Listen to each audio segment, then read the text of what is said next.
Suivez le guide spécial Une Odyssée au fil de l'eau, manifestation proposée par la communauté urbaine de Bordeaux et Lyonnaise des Eaux pendant les Journées du patrimoine les 18 et 19 septembre.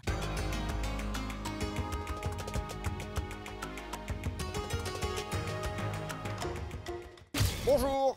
Alors, vous le savez, on essaye de retracer l'histoire de l'eau que nous consommons à Bordeaux et sur la communauté urbaine. On a commencé logiquement par la source, les sources. Et puis, on a vu le transport, les aqueducs.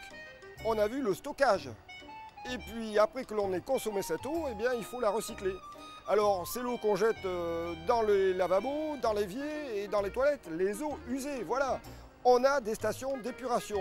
Et ici, on est en train de découvrir la plus importante jusqu'à présent de l'agglomération, Clos de Hilde à Bègle. C'est la plus importante en dimension et aussi pour le traitement, puisque quasiment 46% des eaux usées de l'agglomération sont traitées ici. Voilà. Alors, on peut quand même rendre hommage à l'architecte Sainteau et son équipe, qui a réalisé vraiment une réussite architecturale. Normalement, ce type de bâtiment, on cherche à le dissimuler, à les cacher. Là, on peut vraiment parler de mise en valeur, même de land art. Vous voyez, ici, on a une horizontalité du site. Les prairies de Tartifume, la Garonne, forcément, la Rocade. Eh bien, cette horizontalité, comme en réponse, l'architecte Jean de Jacinto, vous voyez, l'a replacé ici, dans les sous-bassements bleus qui soulignent tous ces grands bâtiments. Et cette lumière bleue, on va la retrouver aussi la nuit, c'est un moment assez magique. Hein. Regardez, ces 130 mâts qui culminent à 13 mètres de hauteur et qui diffusent une lumière bleue la nuit qui font que la station flotte, disons, entre deux atmosphères de bleu différents. Voilà. Et c'est super. Ah, bravo. Nous sommes Clos de la Hilde avec Daniel Robert, qui est le responsable de l'assainissement et du traitement des eaux de la Lyonnaise des Eaux de Bordeaux. Alors effectivement, je travaille à la Lyonnaise des Eaux et je travaille pour le compte de la communauté urbaine de Bordeaux, la Cube, de la Cube, qui est propriétaire des ouvrages et qui nous a donné l'exploitation. Très bien. Alors, Daniel, nous, on a visité des stations de traitement d'eau. Voilà. Hein. Et puis là, ici, on est dans une station d'épuration. Alors en fait, c'est quoi la différence ? La différence, elle est importante. Une station d'épuration d'eau potable prend l'eau des nappes phréatiques et donc la rend potable et consommable pour l'usager. Une station d'épuration d'eau usée est là pour nettoyer l'eau que l'on a utilisée avant le rejet en milieu naturel. C'est-à-dire dans la Garonne en fait. C'est-à-dire dans la Garonne. Ben, on va aller voir tout ça. Très bien. En avant.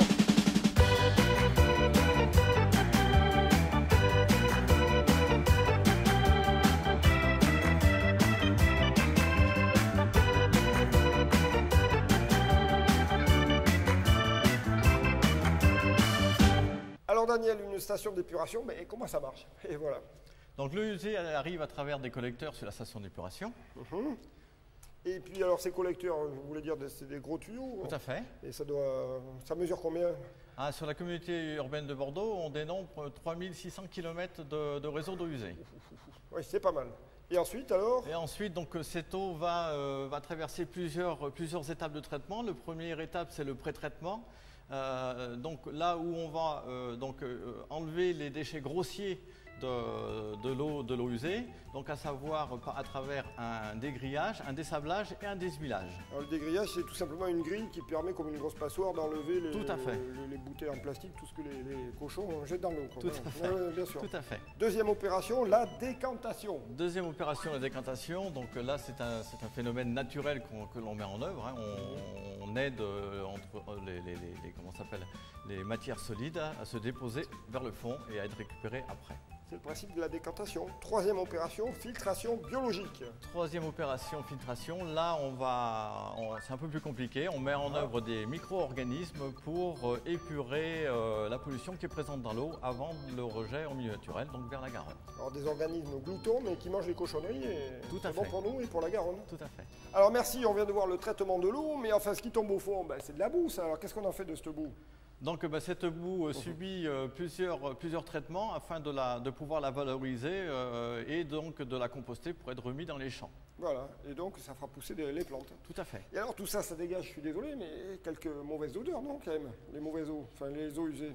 Voilà, donc dans la conception de Claude Hilde, il a été prévu de mettre en place un traitement de l'air justement pour traiter l'ensemble des odeurs de la station et pour avoir zéro nuisance à l'extérieur. Alors là on confirme, on se promène dedans et on sent rien. Voilà. Alors, on pourra visiter l'usine Claude Hilde à Bègles pour les journées du patrimoine évidemment. Regardez, c'est marqué sur l'écran. Eh, ça vaut le coup les amis. Allez, au revoir.